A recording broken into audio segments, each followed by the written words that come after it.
Her kommer en guide til, hvordan du samler Tante Grøns garnholder.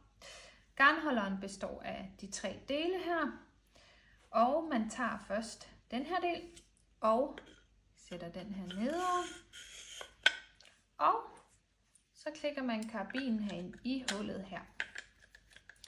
Remmen her, den kan også åbnes og lukkes via den her mekanisme, som gør det virkelig smart, hvis man skal sætte den her rundt om noget.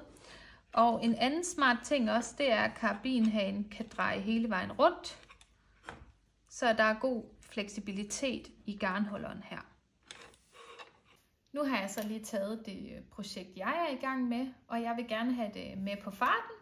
Så nu skal garnet på garnholderen, og det gør jeg ved lige at klikke karabinhagen af. Og så tager jeg først det ene garnnøgle og putter nedover, og det andet og tager nedover. Og det er sådan set lige meget, hvad rækkefølge det er. Nu tog jeg lige det største nål nederst og det mindste øverst. Og så klikker du bare karabinhagen på igen, og så er du altså klar til at strikke på farten.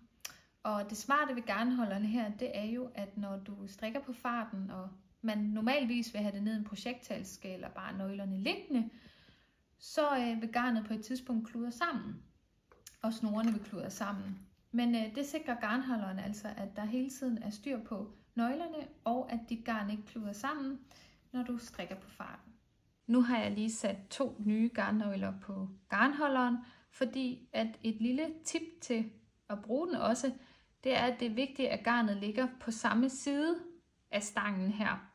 Og det gør de begge 2 altså nu, fordi så sikrer du, at de nemt og gnidningsfrit kan dreje rundt, mens at du strikker.